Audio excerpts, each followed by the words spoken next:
ও মুরব্বী, ও বাবা, চুল পাইকা সাদা, দাড়ি পাইকা সাদা, এখনো গুনাহ ছাড়তে পারেন নাই, কবে ছাড়বেন বলেন?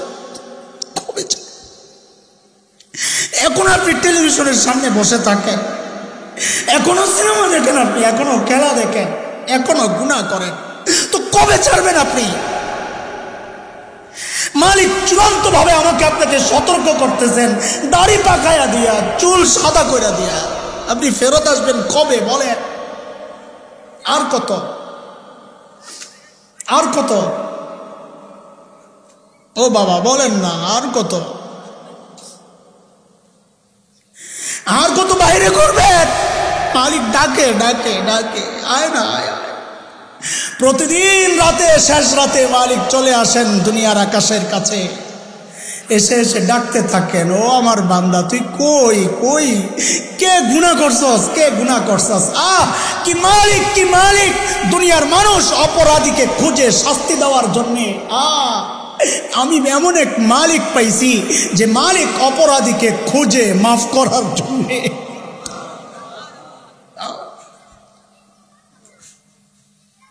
প্রতিদিন ডাকতে থাকেন, আলা মিন মুস্তাগফিরিন ফাগফির আলা, আয় আয়, কে গুনাহ করছস, আমি মাফ করতে আসছি, আয়। ডাক দেন মালিক, দিল থেকে ডাক দেন, এখন না, একা একা চুপে চুপে দিল থেকে ডাক দিবেন, ও আল্লাহ আমি গুনাহ করছি।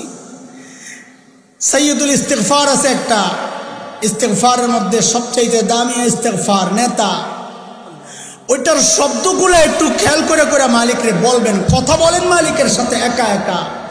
এই দুইটা বাক্য আমার কলিজায় এমন ভাবে আঘাত করে, আরে কি শিখাইছেন আমার নবী, শব্দগুলা কি? আল্লাহুম্মা আনতা রাব্বি লা ইলাহা ইল্লা আনতা খলাকতানি ওয়া আনা আবদুকা। বাচ্চারা মা বাবার সাথে অভিমান করে বলে, এমন করো কেন আমার সাথে? আমার কি পালক আনছো? আমি কি পালক সন্তান? এমন করো কেন আমার সাথে? আমার তো তুমি জন্ম দিছ, বলে না বাচ্চারা, অভিমান করে। নবী যেন ওই অভিমানী শব্দ আল্লাহর সাথে বলার জন্য শিখায়া দিচ্ছেন, খলাকতানি ওয়া আনা আবদুক, আমার বানাইছো তুমি, আমি তোমার বান্দা, আমার তাড়ায়া দিলে আমি যাবো কই?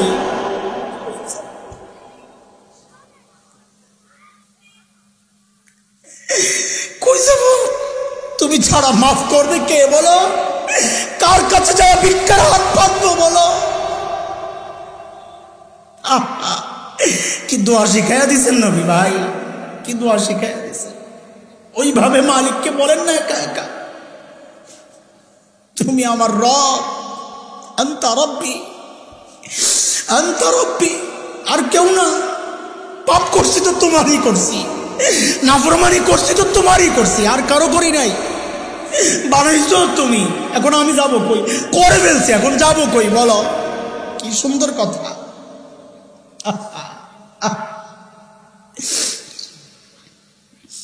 হাদিসে আসছে, বান্দা যখন আল্লাহকে এইভাবে ডাকেন, আল্লাহ এতটা খুশি হন, এতটা খুশি হন। নবী বলেন, মরুভূমির মধ্যে যখন কারো বাহন হারায়া যায়, ও ভাই মরুভূমির বাহন হারানো, এটা এই জমিনে থাইকা বুঝবেন না।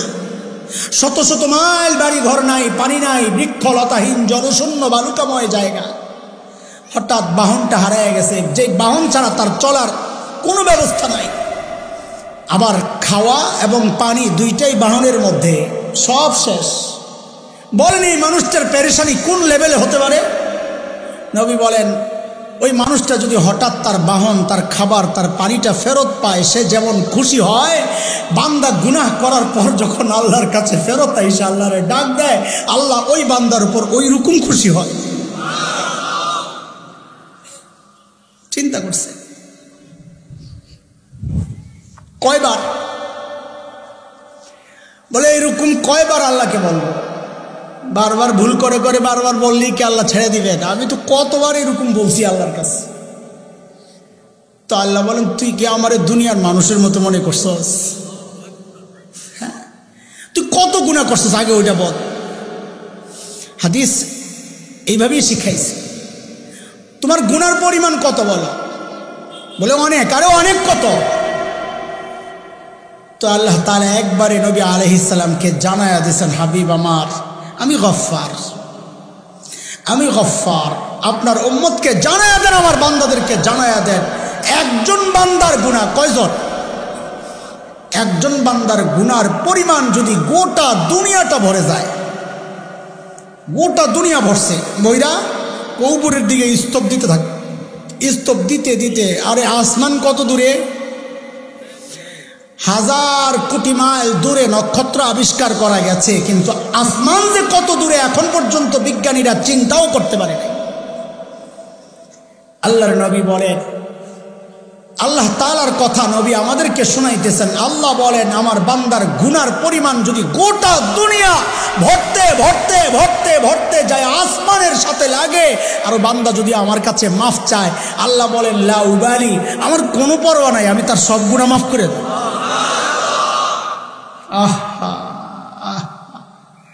মনে মনে ভাবতেছেন না, গুনাহ করলাম ৬০-৭০ বছর, একবারে মাফ করে দিব আল্লাহ তাআলা। আচ্ছা, এটা পরে বলতেছে, আগে শয়তানের সাথে আল্লাহর একটা কথোপকথন আপনাদেরকে শোনাই।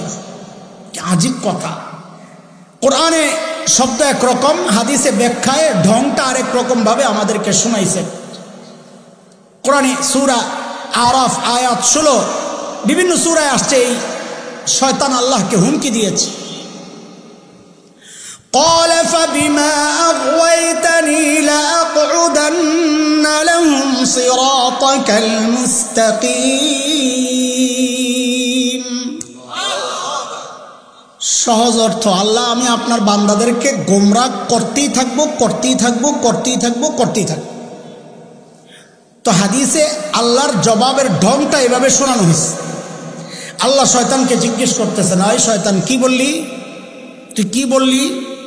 বলে আপনার বান্দাকে আমি গোমরাহ করতেই থাকবো, করতেই থাকবো, করতেই থাকবো।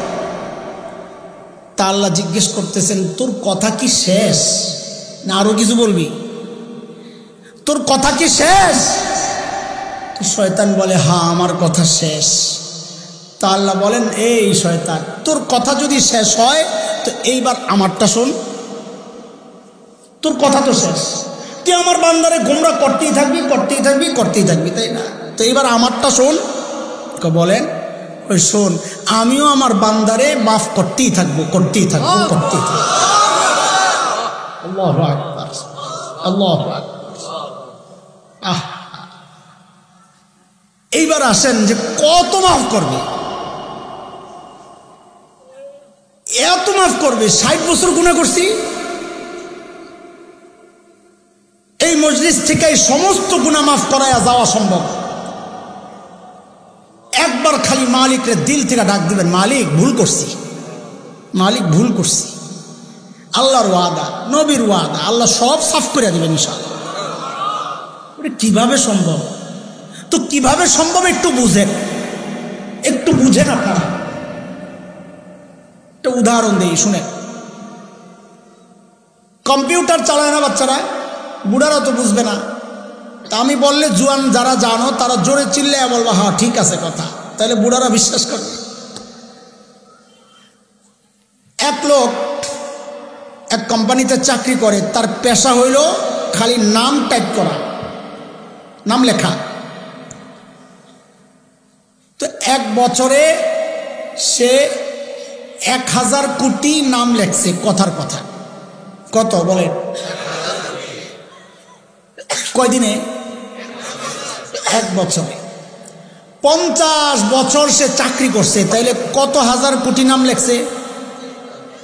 আরে বলেন, ৫০,০০০ কোটি লিখতে লাগছে কয় বছর? কয় বছর? বুঝছেন কথা? এইবার কোম্পানি থেকে একটা অর্ডার আসছে। কি অর্ডার? ওই একটা নাম মুছা দাও। ওই বলাবেন কথা কই, সিস্টেম কি? ওই এক নাম ক্লিক করে ডিলেট টিপ দিলে একটা গায়েব। কথা বলেন, দেরিতে বললে আরো সন্দেহ বাড়বে। সময় মতো জি কবি, 10টা নাম ডিলেট করো, অর্ডার আসছে। তো সিস্টেম কি? 10টা ক্লিক করে ডিলেট টিপ দিলে 10টা গায়েব। কোম্পানি থেকে অর্ডার আসছে, সবগুলা ডিলেট করে দাও। সিস্টেম কি? ডিলেটে টিপ দিলে উপরে লেখা আসে অল ডিলেট। আসে আসে আরে কথা বলো, আসে?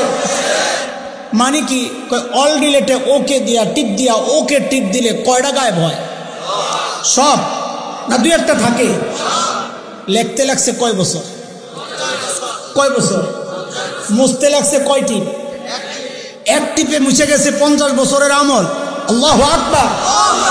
এরে দোস্ত, আমার আর তোমার হাতের বানানো কম্পিউটারে যদি অল ডিলেট অপশন থাকে, এক টিপ দিয়া 50 বছরের আমল গায়েব করা যায়, তাইলে তুমি কি মনে করছো মালিকের ক্ষমতা কম্পিউটারের চেয়েও দুর্বল? আমাদের মালিককে আমাদের গুনার আমল নামায় অল ডিলেটে টিপ দিয়া একবারে সব গায়েব করতে পারেন না? আয় মালিক, আল্লাহু আকবার।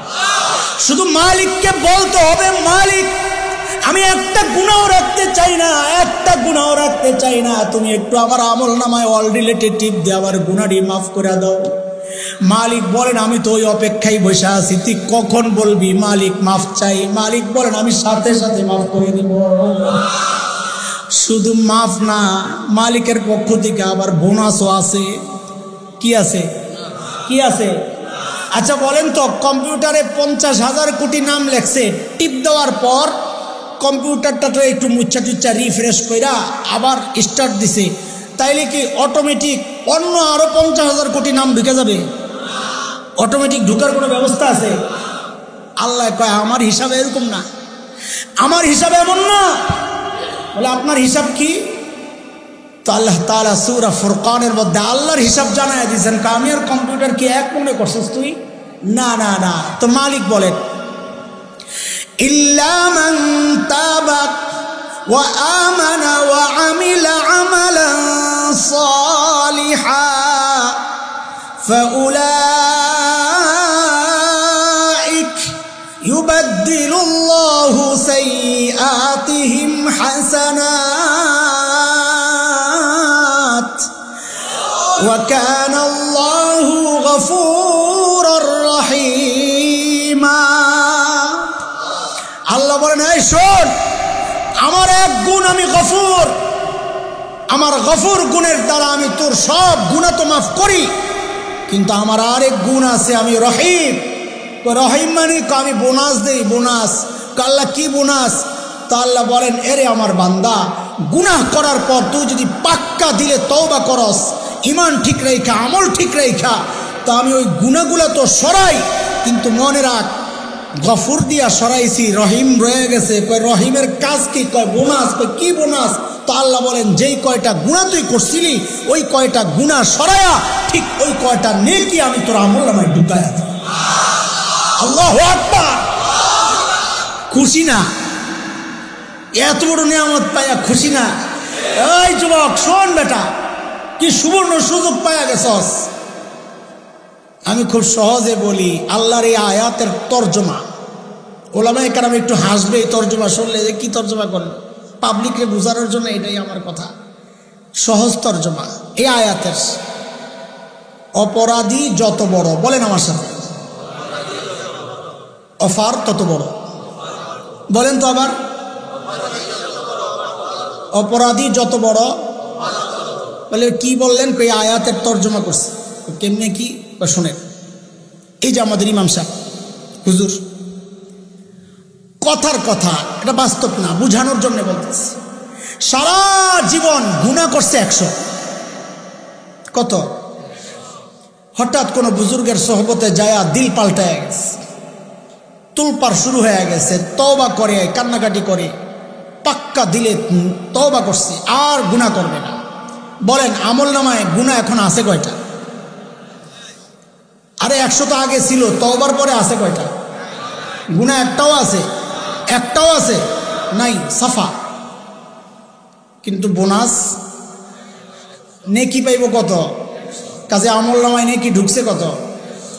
আপনাদের পুরা কাপাসিয়ার সবচেয়ে বড় অপরাধী, কাপাসিয়া আমরা পুরা গাজীপুর ধরেন, সবচেয়ে বড় অপরাধী গুনার পরিমাণ 1 লক্ষ কোটি। কথার কথা কত? আমাদের ভাই হাকিমুন নফস মুফতি মুশতাকুন নবী দামাত বারাকাতুহুল আলিয়া দিল থেকে কথা বলেন। ওই মজলিসে হুজুর একদিন ধরে চল এক মৌলবী আইছে কুমিল্লা থেকে, চেহারাও বালা না, গলাও বালা না, কথা বেটা ঠিকঠাক কয়, চল যাই কয় দেহি যায়, মোল্লার কোনো ভুল টুল ধরন যায়নি, এই নিয়তে রওনা দিছে।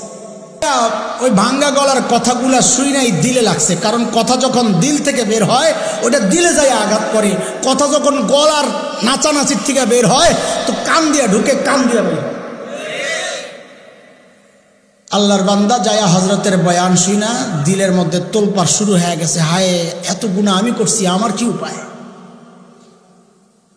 এখন ওই মজলিসের মধ্যে কান্না শুরু করছেন, চোখের পানি ঝরতেছে আর দিল সাফ হইতেছে। আল্লাহু আকবার। পাক্কা দিলে তওবা করছে, ও মালিক আমার চেয়ে বড় অপরাধী দুনিয়ায় কেউ নাই, কিন্তু মালিক আমি এটাও বিশ্বাস করি তোমার গফফার ক্ষমতার কাছে আমার এই গুনাহ কোনো অস্তিত্ব থাকার কথা না। ওগো মালিক তুমি আমাকে মাফ করে দাও, আমি আর জিন্দেগিতে গুনাহ করব না, ভালো হয়ে যাব। কিছু আমলও করছে। এইবার বলেন আমল নামায় গুনাহ আসিল কয়টা? আরে 1000 কোটি, অনেক টনেক না, আমি যা বলি তাই কর। আমল নামায় গুনাহ ছিল কয়টা? 1000 কোটি। বলেন না। তওবা করার পর আছে কয়টা? একটাও নাই। এটা তো গফুর দিয়া মাইনাস, রহিমের বোনাস রয়ে গেছে। নেকি ঢুকছে কয়টা? হুজুরের ঢুকছিল কয়টা? 100 কেন হুজুর মানুষ দেখা 100 কেন? অপরাধী ছোট অফারও, অপরাধী বড় অফারও। বলেন না। অপরাধী ছোট অফারও, অপরাধী বড় অফারও। বলে কই পাইছেন? করে আল্লাহর কালামের কথা, ইল্লা মান তাবা ওয়া আমানা ওয়া আমিলা আমালান সালিহা ফাউলাইক ইউবাদদিলুল্লাহু সাইয়্যাতিহিম হাসানাত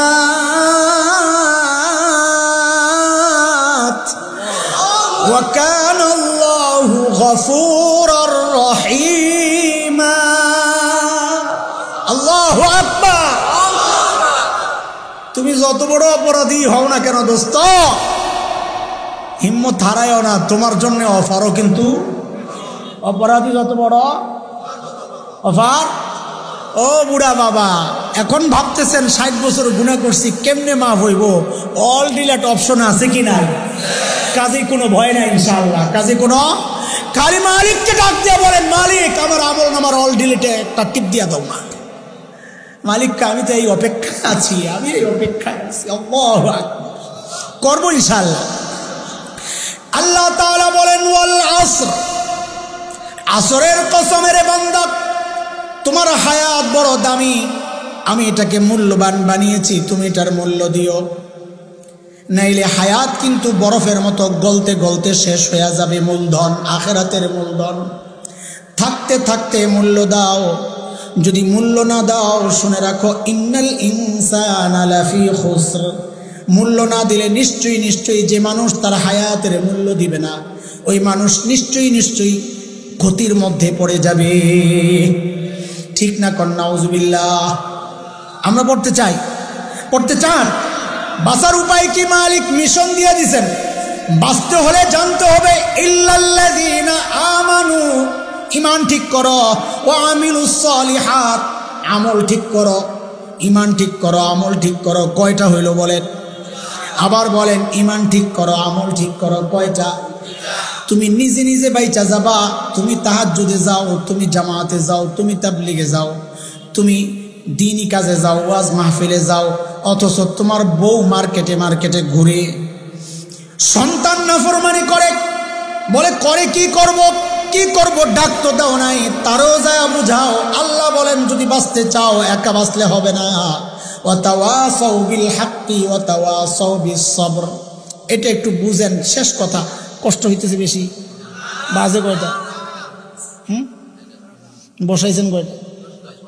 হ্যাঁ, এত কষ্ট কি আছে? মাত্র বাজে 11টা। আমারও না কষ্ট হইতেছে। শুনেন, লাফি খুসর, আল্লাহ বলেন হায়াতের মূল্য না দিলে অবশ্যই ক্ষতির মধ্যে পড়ে যাবা। একটা উদাহরণ বুঝেন। আপনি ঘুমায়া ছিলেন, কেউ একজন আপনাকে পানির মধ্যে ফেলাইয়া দিচ্ছে, ওই যে আল্লাহ বলেন ক্ষতি, আপাতত বুঝার জন্য ওই পানিটাকে মনে করেন ক্ষতি, আপনাকে পানির মধ্যে ফেলাইয়া দিচ্ছে। এখন আপনার প্রথম কাজ কি হবে? ঘুম থেকে ওঠা, তাই না? আরে প্রথম কাজ কি? ঘুম থেকে ওঠা, এটা হলো প্রথম কাজ। তা আল্লাহ যেন ওইভাবেই বলতেছেন, এরে বান্দা, হায়াতের মূল্য না দিয়ে যদি ক্ষতির মধ্যে পড়ো তো তোমার সর্বপ্রথম কাজ হচ্ছে ঘুম থেকে ওঠা, মানে তোমার ঈমান ঠিক করা। হায় হায় কি করতেছে? 2 নাম্বার, ঘুম থেকে উঠাই কি হাত পাও ছেড়ে দিয়ে দাঁড়ায় থাকবেন, না কিছু কাজ করা লাগবে, সাঁতরাইয়া উপরে ওঠা লাগবে? আল্লাহ বলেন বাঁচতে হইলে 2 নাম্বার কাজ করতে হবে, ও আমিলুস সলিহাত, সাঁতরাইয়া উপরে ওঠো। যেই সাঁতরাইয়া উপরে উঠতে যাচ্ছেন, হঠাৎ লক্ষ্য করলেন আপনার পায়ের মধ্যে রশি একটা বান্ধা। ওই রশি কে বাইন্দা রাখছে? আপনার এক ভাই, আপনার এক বোন, আপনার ছেলে, আপনার বউ রশি দিয়া বাইন্দা আপনাকে আটকায় রাখছে নিজেদের সাথে। তখন আপনার কাজ কি? সাঁতরাইয়া উপরে উঠতে পারবেন না, উপরে যাবেন আবার নিচে নিবে, উপরে যাবেন আবার নিচে নিবে। তা আপনার কাজ কি? দৌড়ে তাদের কাছে যাইয়া ওখান থেকে আগে রশি খুইলা ওদেরকে সহ উপরে দিয়ে ওঠা।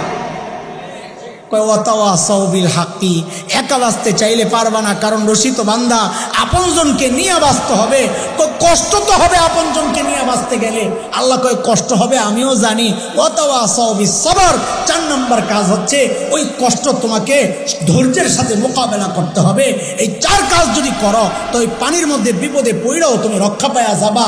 ইল্লাল্লাযীনা আমানু ওয়া আমিলুস সলিহাত ওয়া তাওয়াসাউ বিল হাক্কি ওয়া তাওয়াসাউ। বুঝে আসছে নি কথা? গোটা সূরাটার মধ্যে আল্লাহ এই কথাটাই বলেছেন। গুনাহ থেকে বাঁচতে হবে, হায়াতকে কাজে লাগাইতে হবে, ঈমান ঠিক করতে হবে, আমল ঠিক করতে হবে, অন্যকেও দাওয়াত দিতে হবে, আপনজনকেও জাহান্নাম থেকে বাঁচাতে হবে। এই বাঁচাইতে গেলে আপনার উপর ধমকি আসবে, দ্বীনের কথা বলতে গেলে ধমকি আসবে, হুমকি আসবে। আপনি আতঙ্কের মধ্যে থাকবেন, পেরেশানিতে থাকবেন।